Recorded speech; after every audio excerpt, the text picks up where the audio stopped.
House Republicans have yet again stood up for women. Men are men and women are women. The Democrats were telling people things that they could see were not true. Yeah. That there are more than two sexes. He is completely unscientific and so bound up in his ideology. I don't like even referring to myself as a biological woman. I'm a woman, okay? I was born that way. Eli is out there pushing this narrative that science doesn't matter. We need to put some adults in charge of our movement again. It's embarrassing. There's a sea change now happening in which a formerly taboo subject can now be discussed openly. Leave children out of that, and that's what a lot of conservatives are simply asking for. Leave kids alone. If I'm transphobic, then why are 2/3 of this panel trans? What a thicket of weeds we have to hack our way through. And House Speaker Mike Johnson made headlines recently by declaring categorically that a man cannot become a woman. It's the latest signal of a significant cultural shift on gender ideology in the wake of President Trump's re-election. Mark Zuckerberg's Meta will now allow the questioning of gender identity without censorship. That includes allowing the view that being transgender is a mental illness. In the world of science, meanwhile, 3 of the world's most eminent scholars have quit an atheism foundation over its backing of what they call a new transgender religion. Well, one of them is Jerry Coyne, Emeritus Professor of Ecology and Evolution at the University of Chicago, whose bombshell article, Biology is Not Bigotry, claims categorically in biology, a woman can be simply defined in 4 words, an adult human female. Well, the author of the New York Times bestseller, Why Evolution is True, Professor Coyne joins me now. Professor, great to have you on Uncensored. thanks for having me. I've been literally using that definition of a woman for about 3 years. It's an adult human female. That's it. To me, it is breathtaking that people like you actually have to write books pointing out to people the bleeding obvious, that actually it's just a biological fact. Are you as staggered as I am? Yes. I never imagined this would hurl me into the middle of a fracas. Yeah. Like it did, but, I'm sticking by the biology, so I feel like I'm on solid ground. I mean, it's extraordinary when I read the article which prompted all this mayhem. I just find myself nodding my way through it thinking, well, what's supposedly so controversial? You say some non-binary people, or men who identify as women, feel their identity is not adequately recognised by biology. They choose to impose ideology onto biology and concoct a new definition of woman. Why should sex be changeable when other physical traits cannot? Feelings don't create reality. I mean, Ben Shapiro's had a pinned post on X, pinned tweet as it was at the time, that simply says facts don't care about your feelings, which could pretty well represent what you wrote there. I mean, when did we get to a place where indisputable fact became something that people felt they could completely ignore? Well, it's ideology, as it often is, and the whole history of ideology is that it can displace fact. It did so in Russia in the time of Lysenko, the famous charlatan who completely transformed Russian agriculture to the deaths of 20 million people because he thought that he had a sort of dualistic view of nature that was wrong. And Stalin adopted it, and the result was that probably millions and millions of people died in China. And now ideology has come back again. It's never gone away completely, but it's making its incursion into the sciences, both hard and soft, and not to a good end either. So. No, I mean, the second point that you make in the piece, there are plenty of problems with the claim that self-identification maps directly onto empirical reality. You're not always fat if you feel fat. The problem with anorexia, you say. Not a horse if you feel you're a horse. You don't become Asian simply because you feel Asian. But sex, we're told, is different. It's the one biological feature of humans that can be changed solely by psychology. And it reminded me, I had a debate on International Women's Day a couple of years ago, where I had someone on trying to argue that all self-identity should be limitless. And I said, okay, so on International Women's Day, I would now like to identify as a black lesbian. And she looked completely horrified and said, but that's ridiculous. I said, yeah, that's the point, is that if you have limitless self-identity, the logical conclusion of that journey is to the ridiculous. True, but there are limits to what can be self-identity, and those limits are at gender. So you can identify, or sex, actually, biological sex. Let me not confuse them. But you can, I mean, there's a big kerfuffle about this a couple of years ago when Rebecca Tuvell wrote an article in a philosophy journal saying that there's no substantive ethical difference between claiming that you're a member of a different race or claiming that you're a member of a different sex than you were born with. And she's right, as far as I can determine. But the first one is anathema. The second one is applauded. I don't know why that is. There's just something about the nature of sex that makes it almost untouchable to question. It could be. In your estimation, Professor, is there any way for a biological man to become a woman? No. They can say they're a woman, and I will respect their self-identification to the extent of using she and their preferred pronouns. But as a biologist, no. That will not happen until you're able to transplant the gonads of a male into a female or vice versa, because the biological definition of sex is based on the reproductive apparatus that can produce either sperm or eggs. And so you can't change that in a human. And when you see, for example, the fiasco, as I would call it, of people who were born biological men competing in women's sport as trans women and destroying women, sports women, because obviously they have superior physiology, which reminds everybody why we separate the sexes in the Olympics, for example. Yes. I mean, what do you feel as a professor who studied all this? About that? You mean the separation? About that in particular, yeah. Well, I mean, I made it pretty clear that, well, let me start off by with the caveat that I think trans people deserve all the ideological, moral, and ethical rights as anybody else. Yeah. I'm not a transphobe, although I've been tarred with that. Yeah, I'm exactly the same.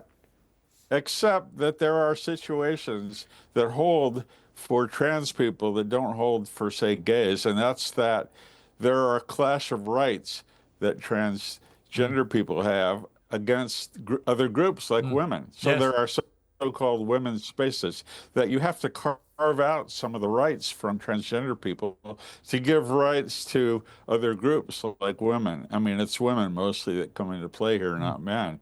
And one of those is sports. You simply cannot allow somebody that's gone through male puberty to compete against a biological woman. Well, you never read, do you, about trans men dominating in men's sport? It never happens because they can't.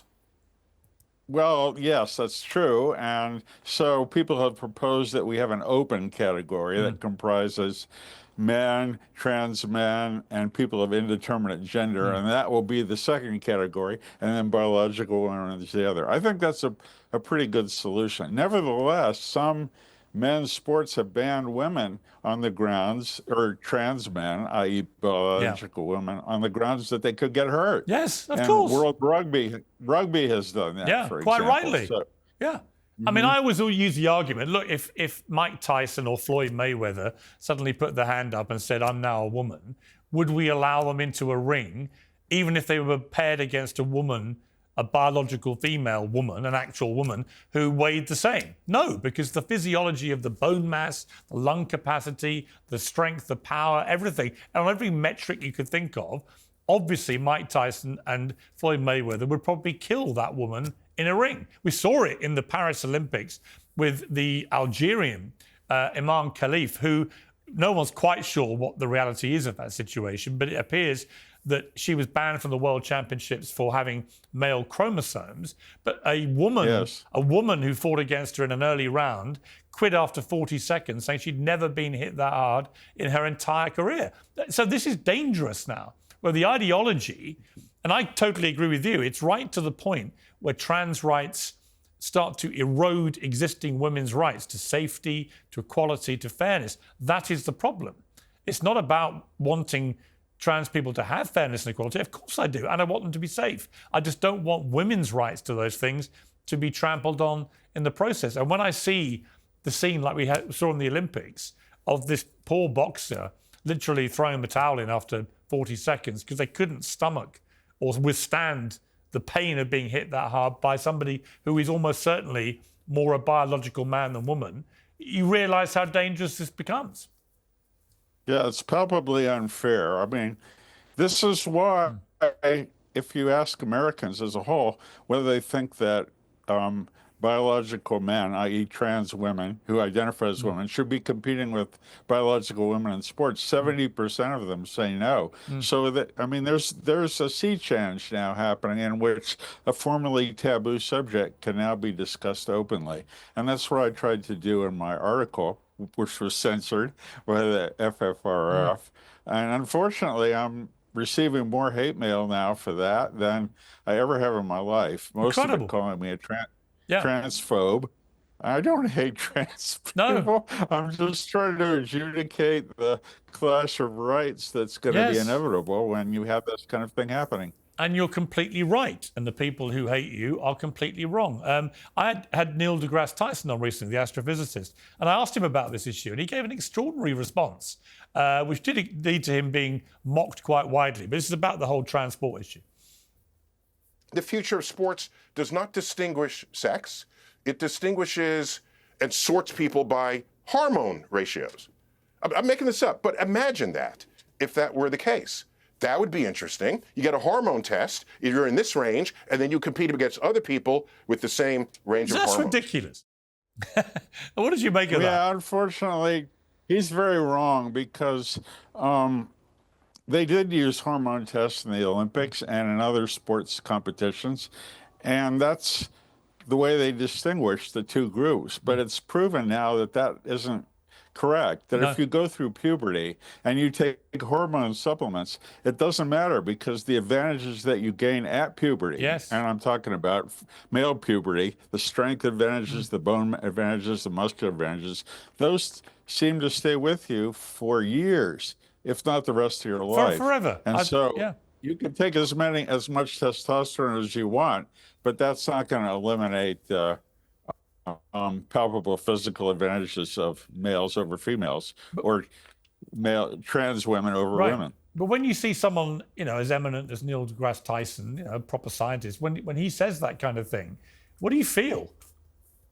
Well, my first reaction is charitable. I'll say he's a physicist. He's not a biologist, and he's not aware of the literature looking at the strength and the athletic abilities of trans women to say something like that. And 70% of Americans would disagree with him.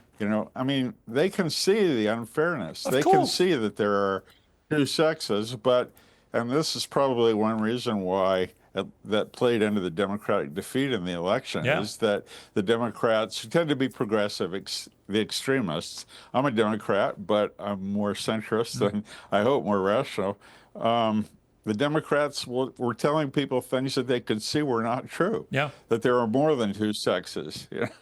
No, I agree. Men and women have equal athletic abilities, things like that, which the most successful political ad in recent times was the one that the Trump campaign put out, which ends with Kamala Harris is for they, them, and Donald Trump is for you. And it included the issue of transport in the 30-second commercial. They reckon it moved the needle 3 points.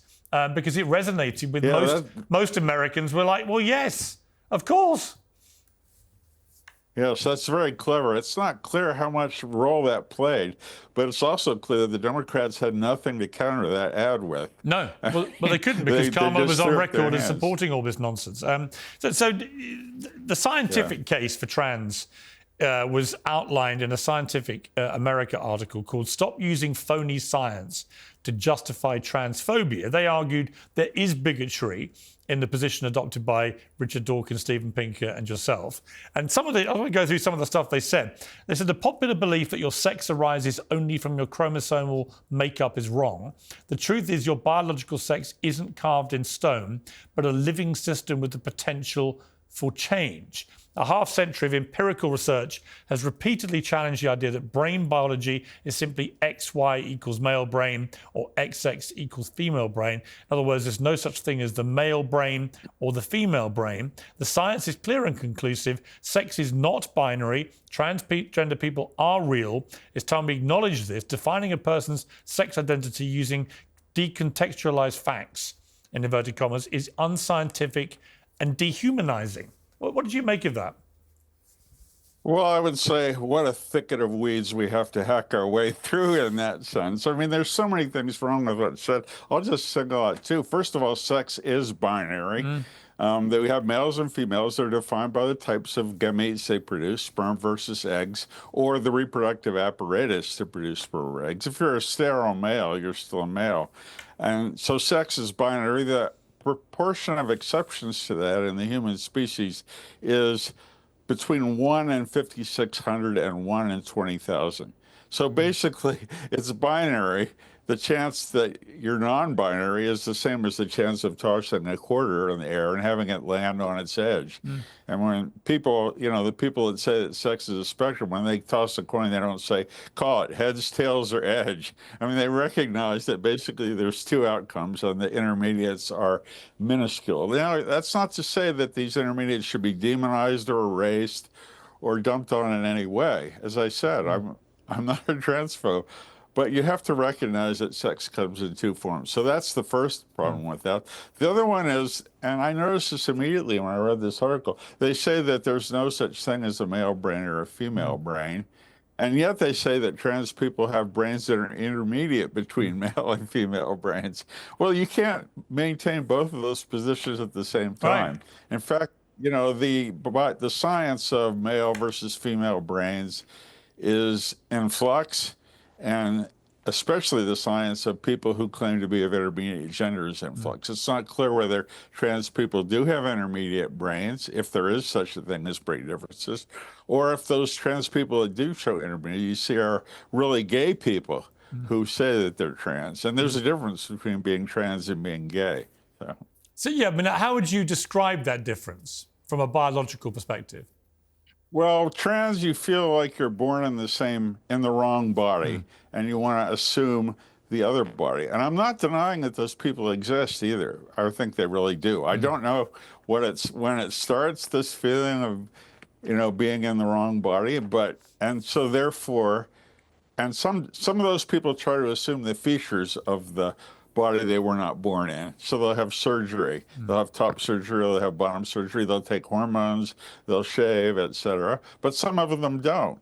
Some trans women, for example, who are biological men, will just present as biological men and have, beards and things like that. Whereas a gay person is somebody, or a gay male or a gay female, or somebody who has a sexual attraction to members of their own natal sex. It has nothing to do with feeling like you're in the wrong body. It has to do with who you're sexually attracted to. Now, they can be connected if you feel like you are attracted to men, if you're gay, and maybe you want to have sex with men, and you think you'll have more sex with men if you look like a woman, then you could say that you're trans and undergo that kind of transformation. But really, they're two different things. I mean, what people on the other side of the argument they say, we haven't found a gene for homosexuality, but that doesn't mean it doesn't exist. Why should transsexuality be different? Well, I mean, we just don't know. I'm pretty sure, because every biological characteristic that differs among people has some genetic basis, although sometimes it's very tiny. But we don't know much about the genetics of homosexuality. I think there is some evidence that being gay does have some genetic basis. That's supported by the fact that that a lot of gay people feel that they're attracted to the same sex from a very young age, and it maintains itself throughout puberty and up into adulthood.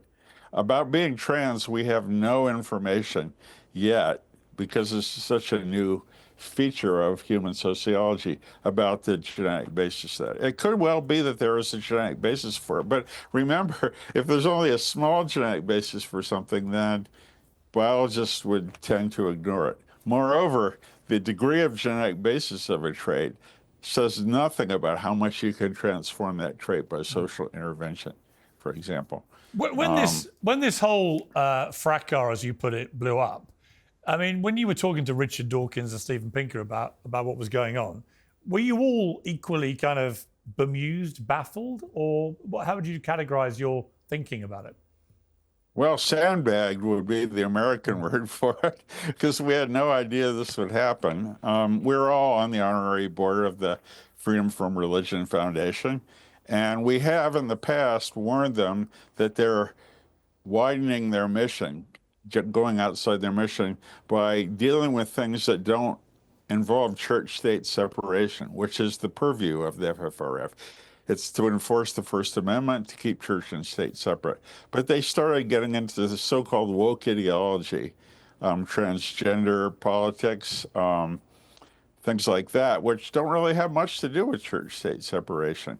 And we warned them about that twice. And in this case, in which they published an essay saying that sex is whatever you feel it to be, a woman is whoever she says she is, that was too much, because we all are science friendly and we know that the definition of a woman, and you can look it up in the Oxford English Dictionary, which I regard as sort of the Bible of linguistics, to use a religious metaphor. It defines a woman as an adult human female, and it defines female and male based on the types of sperm or eggs they have. And so, you know, we were all upset about this. I was allowed to write a counter to this self-definition of male or female, and they published it. And as I wrote in my essay, they let it stay up for a day before they decided it was hurtful, and they removed it, censored it right off the internet. And none of us like this kind of censorious behavior. We believe in the value of free expression, of the clash of ideas, the John Stuart Mill view that if ideas clash, the truth will eventually emerge. Yeah. And so when they took it down, I decided I should resign, and Steve and Richard independently decided to resign. And so we did. And I just discovered yesterday there were 18 of us on this honorary board of the organization, chosen because of our accomplishments in keeping church and state separate, that 3 of us resigned, me, Richard, and Steve, and the FFRF decided, okay, we're going to get rid of the rest of them, which I thought was a pretty crazy thing to do, because it eliminates the meritorious aspect of their sponsorship. But 15 other people bit the dust yesterday. Extraordinary. Yeah, I mean, I just couldn't believe that. Really took me for a loop. I think they did it. I don't know what their psychology is, so that this kind of thing could not happen again, that you would not get pushback from intellectuals and scientists. I mean, it's completely preposterous, isn't it? I mean, the whole point of being an intellectual or a scientist or a professor is you push back on stuff, right? You challenge, you challenge conventional norm, and you ask questions. Yeah, I was told later that we weren't supposed to do anything on this board, but I felt that my purview was not to constantly intervene in the organization's doings, but when they went off the rails, I would try to slightly correct them and put them back on the track again. But when I tried to do it, you know, it just blew up in my face. And unfortunately, I had to resign. I didn't want to. I still think, and I should emphasize this, that the Freedom from Religion Foundation is a good organization that in the main does very good things, because after all, the First Amendment to the American Constitution is to keep church and state separate. You know? And that's what they do. That's their main thing, and to educate the public about this kind of thing. But when they start getting into woke ideology, that's when they start jumping the rails. And this elimination of the honorary board seems to me to be typical of wokeness. Yeah. Because when merit clashes with ideology, in wokeness, it's always the merit that gets discarded. Yes. This is why, for example, in America, the SATs and ACTs, indices of how you did in high school, have been eliminated in many schools as criteria for getting into college, because it's merit that conflicted with ideology, which is to create equity in colleges. You said you've had a lot of hate and stuff. Have you had death threats as well? Yes. More or less. I was told, I don't know if I can use this word in your show. I'll try. I think it's fair. You can. I was told that I should fillet a shotgun. I put a shotgun in my mouth and fire it. And I have other such emails. That's not really a death threat. But it's a warning that the guy didn't like what I said and I should kill myself. Unbelievable. What? And Yeah, I get called transphobe on a daily basis, merely for saying that the rights of trans people and the rights of cis people are going to come into conflict sometimes, and they have to be adjudicated. Merely saying that is enough to get you deemed as someone who hates trans people, and indeed who wants trans people eliminated from the planet, which is the farthest thing from my mind. Yeah. It's been great to talk to you, Professor. Thank you very much indeed. My pleasure. Well, here to debate what we've just been listening to and whether gender ideology has a future, the Executive Director from the progressive organisation Rebellion PAC, Brianna Wu, the trans rights activist Eli Erlick, and the host of Tomi Lahren is Fearless on Outkick, Tomi Lahren. Welcome to all of you. Eli, we heard it pretty well there from the professor, that from a biological point of view, never mind anything else, from a straight scientific biological point of view, a man cannot be a woman. What is your response to that?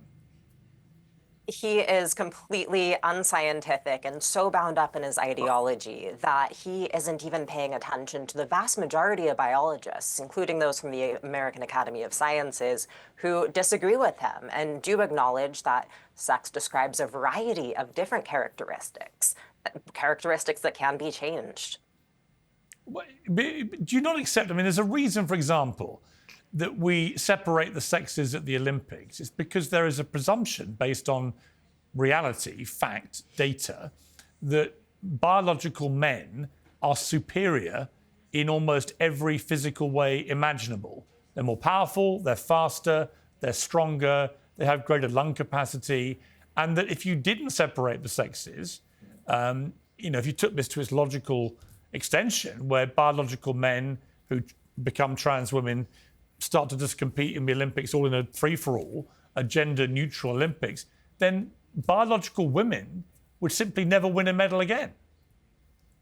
There has never been a trans woman who has won a gold in the Olympics. Hang on. We literally just had at the Paris Olympics the Algerian boxer, welterweight She's division. not a trans woman. I'm about to tell you what For all that we know, she is intersex. She was assigned female at birth. All we know is she was banned from the World Championships the year before because she reportedly tested positive for male chromosomes. Now, again, this does not mean she's a trans woman. Why doesn't she just take a simple sex test and show us?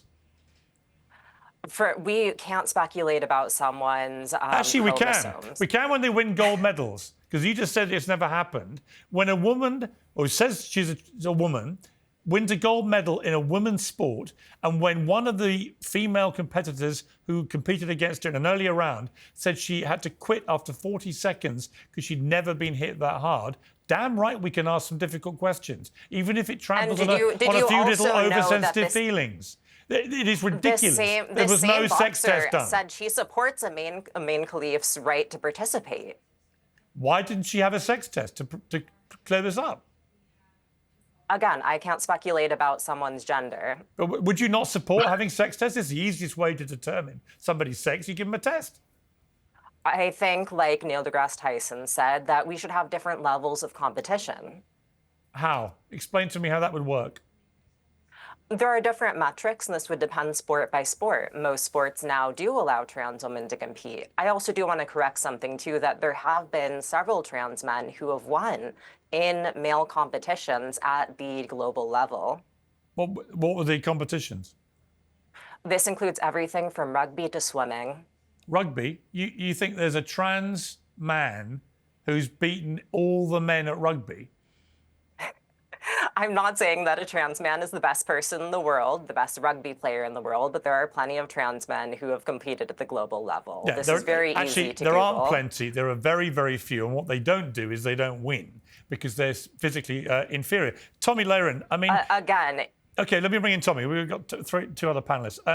Tomi, look, to me, it's a simple question of biology, as we heard from the professor. And when I hear, with all due respect to Eli, and I absolutely respect your right to have your opinion, but I just think it's flying in the face of basic fact.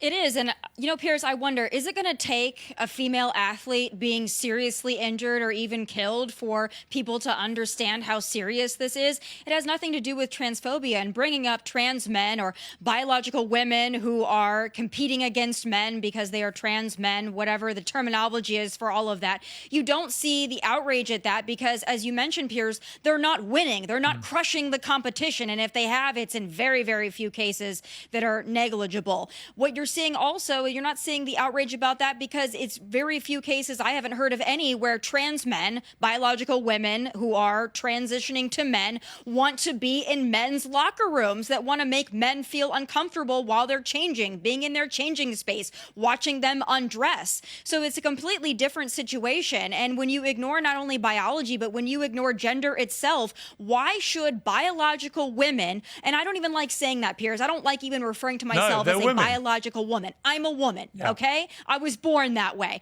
I don't like having to preface that with what I am biologically. I'm a woman. Why should me and other women like me have to put up with competing against men or having men in our locker rooms, men in our restroom, because it makes a very, very small segment of the population feel better about themselves? Why do their feelings trump the feelings of women? That's what I don't understand in this argument, in this debate. No, I don't. And Brianna, as the professor said, he's had death threats, people wanting him dead, simply because, as a biologist, he spells out the bleeding obvious factual reality of this. And as he points out, he's not remotely transphobic, nor am I. I want trans people to have exactly the same rights to fairness, equality, and safety that I enjoy. I've always said that. How is it equality if we don't have the same Hold access? Hold on, Eli. Well, hang on. I'll come back to you, Eli. I'll answer that question, but let Brianna answer. But here's the point. It doesn't make you transphobic if you actually don't want to see women's rights eroded in the process. Of course it doesn't, Piers. This is the whole problem. The Eli and her trans fringe freak show friends are threatening anyone that disagrees with them. I, as a trans woman, have dealt with their death threats constantly since just standing up and trying to say, we've got to have some common sense conversations about this. There's nothing he said in that interview that is remotely transphobic. No. And the thing is, he is in the middle, Piers. He is in the middle. And what is happening with this brain dead progressive fringe movement is they are taking Democrats that would be on our side, that want to have trans rights protected. They are turning it into the enemy, and they're destroying these organizations so they can't stand against the Republicans that want to take away everything here. They are annihilating our defenses. And Eli, I really want to know, this is my direct question for you. When does this brilliant progressive plan you have for trans rights, when does this curve kick in and we start winning elections again? Because my generation had this for years, and it was progress that you enjoyed when you had your stuff paid for. When do all your brilliant ideas kick in and we start winning elections again? Because you're destroying our entire movement. You're doing things like giving hormones to children. You're giving hormones to children online. You put together a network for this. You lied about it in the aftermath. When did your ideas start working, Eli? Eli? We heard this exact same rhetoric during the civil When rights do your movement, ideas the start gay working? rights movement. What is the point? When do they start working? Progress takes time. You know this, and we've talked before. It does take time, and we can't cut into the rights of anyone. Trying to throw anyone under the bus means that we erode all rights. And we've seen this already with the Supreme Court knocking down certain transgender rights. Next comes abortion, then comes cisgender women's rights, then comes free speech. We've seen it over and over again. We've seen it with the civil rights movement. We've seen it with the gay rights movement of the 1960s to 80s. There's going to be this period of demonization. That's your answer. Just keep waiting with these brain dead tactics. They're losing elections. Trump is back in office with your playbook, Eli. Your playbook. You put Trump back in office. Kamala wouldn't even say the word transgender. I really don't think that's very progressive. No, but you know what she did do? You know what she did do? That ad is hang on, Brianna. I mean, what Kamala Harris did do, she and President Biden both supported having trans women in women's sport. And that was part of the most successful political ad in recent memory. As I said to the professor, when you had an ad that ended up, Kamala's for they, them, Donald Trump's for you. That was deemed to be the most effective ad in modern political American history. That's right? correct. At some point, Eli, you've got to look at yourself and think, wow, our campaign isn't working. Telling people that it's okay for biological men to come into women's sport and be massively more successful as women than they ever were as men, which is what happens in almost every single case. That is not fair. It's not equal. It's not right. It's cheating. And if you don't think it is, and you try and pretend it isn't, eventually, as we saw, most Americans wake up and go, bullshit. I'm going to vote for Trump even if I don't like him, because he'll stop this madness. And I simply say to you, I want all trans people to have fairness, equality and safety. Why would you jeopardize all that at the altar of such obviously unfair, unequal, unsafe bullshit? Genuinely. If you actually look at the polls, the most popular, the most important electoral issue for people, it wasn't trans people. That was about 1%. I didn't say it was, but I did say economy. the advert I talked about was the most successful in modern times. The New York Times, a liberal progressive newspaper, concluded it may have moved the needle by 3 points. Right? That was the damage. The New York Times is not, that Kamala Harris's liberal or pro-trans bullshit on had trans caused. issues. She can't answer, Piers. She can't answer. She will not defend these brain-dead tactics. You know, Piers, I don't want to go compete against Tomi in sports. I want to go have lunch uptown with her and, like, talk about normal stuff. Right. That's why I transitioned to just have a normal life.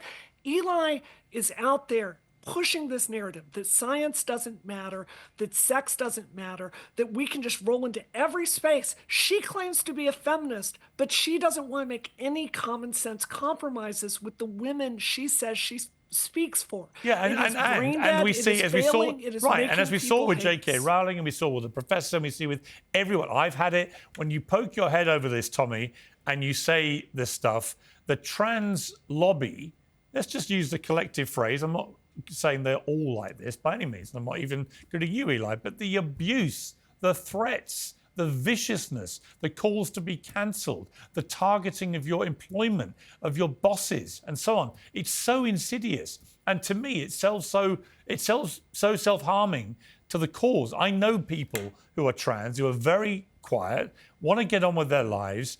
They don't want all this nonsense. They don't want the trans lobby trying to pretend it's fine for trans women to be in women's sport, because they know everybody laughs at it and makes them a laughingstock. They just want to lead their lives like the rest of us. And I wish they could without being dragged into this crap.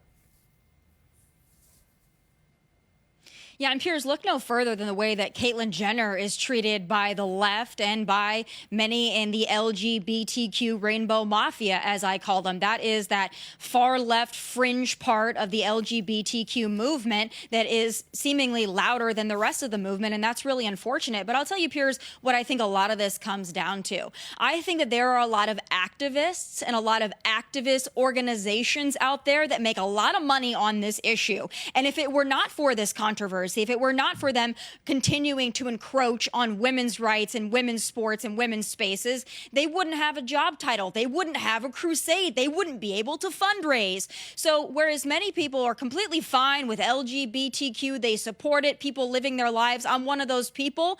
Once you start pushing people too far, you're going to get the backlash. But I don't think these activists mind the backlash. In fact, I think they thrive off of it, and I think they make their paychecks off of it because they love it. They love keeping this at the center of controversy. That's the only way a lot of these organizations can exist. That's the only way a lot of these nonprofits can exist. And that's the only way that some of these people can take huge salaries pretending to be and cosplaying to be advocates for the LGBTQ community. And it's really a shame. And Tomi, what did you make of Mark Zuckerberg, his extraordinary statement on all previous Facebook, Instagram policies about, including the gender issue? He said, we do allow now allegations of mental illness or abnormality when based on gender or sexual orientation, given political and religious discourse about transgenderism and homosexuality and common non-serious usage of words like weird. These are revised company guidelines. Do you feel completely comfortable with that? I mean, do you think we should be encouraging people to say that all trans people are mentally ill or they're weird or whatever?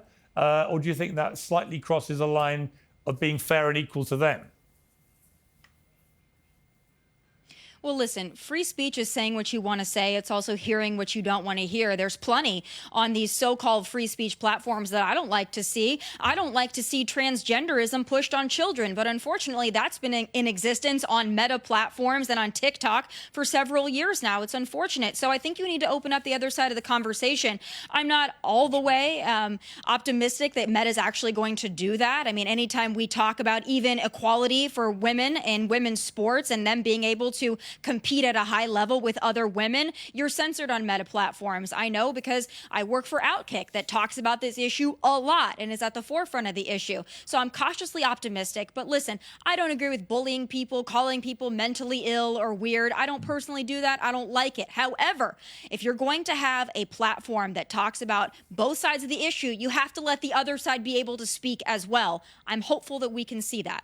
Yeah, and Eli, you know, if you're getting professors who are not remotely transphobic, like my last guest, getting told to shoot themselves dead, fillet a gun in their mouths, as he put it, you know, what right does the other side have to then say, well, you can't use mean words like weird about us?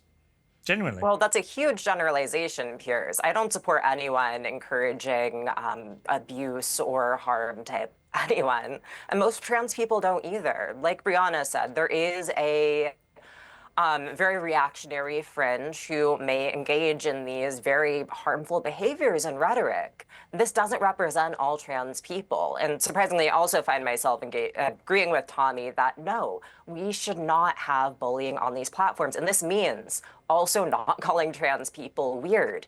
This new policy actually infringes on free speech because when I'm called mentally ill or weird, I stop engaging, and that obstructs my ability and willingness to speak. So what this policy is doing is discouraging queer and trans people, along with migrants who are also included in this policy, from speaking on their own behalf. Yeah, I mean, I would say to that the behavior of the extremists in the trans community has been a massive problem. When someone like J.K. Rowling, you know, tried to have a reasonable debate about this and just got utterly bombarded with death threats. And the whole turf stuff and everything, all of it is ridiculous. It's all got to stop. We've got to calm everybody down and have a genuinely reasoned and sensible and calm debate about the reality, which is more and more trans women are now trying to compete in women's sport, for example, and that involves them using women's spaces and so on. Is that right and proper and fair, or does it erode women's rights? And if, as I would conclude, it erodes women's rights, what's the answer? So that trans women can still compete in sport, but in a way that doesn't trample other people's rights. That's all I want. Brianna, last word to you on this. I mean, the new Meta guidelines, I think they're long overdue just generally in the sense that so much stuff was getting censored that actually you couldn't say anything about anyone without someone somewhere trying to get you cancelled and often being thrown off social media. So do you welcome them broadly, or what do you feel about it? Piers, this is the fundamental problem, is when Eli and her fringe trans friends make all this stuff and they try to deny reality. They try to deny the reality. I'm a natal male that transitioned to live as a woman. Most people call me she, her as I go about my day. That's fine. That's all I need. I don't need someone to have some existential belief that I'm a woman. I need them to let me have control over my own body and go get health care. What she has done and her playbook does is it elevates all these issues to like hidden knowledge. And they try to shut normal people up when they have questions about trans women in sports, or they have questions about calling themselves pregnant people. Like, it is just imposition after imposition. And when you try to shut people up for so long, eventually they're just going to explode. And this is 100% what we're seeing on Facebook in the American system right now. We've got to stop trying to win debates by silencing them, and we need to come back with some facts. And Piers, here's a fact. There was a 2018 study that came out that showed that Eli and I both have protein receptors in how we process testosterone. This could be a reason about why we turned out the way that we did. We don't have to deny the reality of sex to admit that there's probably some sort of biological thing that's going on with both of us that makes us behave the way we do. Right, and look, feel the way that we do. So let's have an honest discussion about that. I agree. And look, the bottom line is, if I'm transphobic, then why are 2/3 of this this panel trans. Right. Eli? Last time I checked, Tomi, you're not trans. Representation doesn't have anything to do with ideology. You know what? There's a lot of work to do in our community, and all progress gets some pushback, to answer Brianna. Yeah, look, it's a good It's debate. not an answer. It's not a serious answer. You're not a serious person. We need to put some adults in charge of our movement again. It's embarrassing. You setting up a network to give children hormones illegally was hugely embarrassing. You should quit. You should stop doing everything you're doing and never talk about this issue again. Stop. You're hurting us. Eli, you going to stop? Outside Why of are you giving children hormones? I want an answer for that. Why are you setting up a network to give children hormones illegally? outside of the clear ad hominem Why attacks? are you doing Again, that? all Just answer the progress question. Don't give me bullshit. Why are you all doing progress requires some pushback. Why and are you giving children we are going hormones to need to illegally? keep on Why are you fighting doing if this, we Eli? want to see trans Why youth did you set up a network to give protected and children get the hormones? necessary health care that they need. She can't answer. She's not a serious person, Pierce. This is not serious time. I'm sorry, yelling over me isn't going to solve You're not anything. answering the question. Why are you giving children hormones illegally? Why are you setting up networks to do this, Eli? Why? So This is a crime. I want to know why you're doing it. It really hurts us. It makes us look deranged. Why are you doing Eli, this? why are you doing it? well, this is going to make some great TV. Look, when trans youth are denied necessary health care, we always have to step in. And right now, under very brave trans lawyers like Chase Strangio are in the Supreme Court fighting for trans kids because In a case he's going to lose. I actually There's no agree such with thing that. as a trans kid. Tomi? That's very silly. Piers, there's no such thing as a trans kid. That's child abuse. When you take somebody who's still growing up, figuring out who they are, doesn't know anything about sexuality and shouldn't at that young age, and you try to convince them that there's something other than what they were born to be, that's a problem. It's child abuse. That's my opinion. But also, you're talking about trans kids and their mental health. There was a study that was done about mental health for trans youth, and guess what? The results did not come back favorably, so they wanted to bury it, and that is a fact. So if you show me some data that shows that this gender-affirming care is actually beneficial, let's see it, because the one that was done that a lot of money was poured into came out the other way, and the community tried to bury it. So don't That's not target quite children. correct. If you want to talk about adults and trans rights for adults, that's fine, but leave children out of that, and that's what a lot of conservatives are simply asking for. Leave kids alone. Let them live their lives and figure out what they want to do when they're of age to make those kind of decisions. I completely listen. We had an infamous clinic in London called the Tavistock Clinic, where no one was allowed to criticise what they were doing, which was mutilating young kids. And it's shut down now in total disgrace and ignominy and shame. But you know what isn't shut down? The damage that was done to those kids. And I'm afraid that I agree with Tomi. I don't think any prepubescent child should ever be exposed to any of this nonsense. Let them go through And why is puberty. that, Pierce? Let them go through Policy puberty and discussion work out about for that. themselves We can have a what discussion kind of about life that. they want. That's fine. But don't mutilate kids or treat them this way or pump them with hormones or puberty I blockers. was one or- of those children, Piers, and Yeah. I'm an adult now. I'm very happy. Good for and the you, but vast majority of children are too. children were not. And many of them The now vast regret majority it. were. Yeah, many of them What regret do you? it.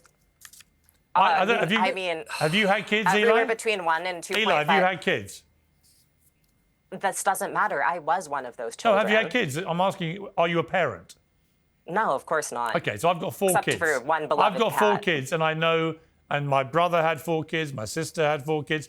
I've seen a lot of kids go through puberty. They change enormously in that process, in how they think.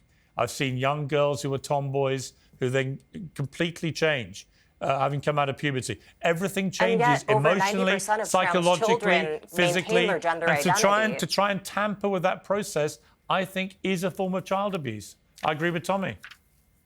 despite everyone being happier on the other side. About that issue, and we can figure that out. We do need much better studies, and it's very clear the protocol is failing, which is why so many of these FTMs are it does not serve them to get them on testosterone so quick. We should have a discussion about that. This is my issue, Piers. The Eli's response to that was not to call for scientific funding, to not look at what the NIH is doing and to open that up. We have the funding to not already. call, We I'm going have to the finish my studies. point. To not call for gender clinics to open up their data so we can actually see what's happening to these patients that are children. Her response was to go out and get a bunch of trans people to send these children hormones illegally, which is insane. It makes us look crazy. We've got to get some goddamned adults in charge of the trans rights movement again. Yeah. You make us look so stupid, and I you agree. don't see it. I agree with you, Brianna. Thank God you're saying stuff like this. But Eli, I appreciate you coming on Uncensored again. Thank you very much. Tomi, thank you very much. Always good to see you. Thank you, Brianna. Happy New Year to all of you. Let's end on a happy note.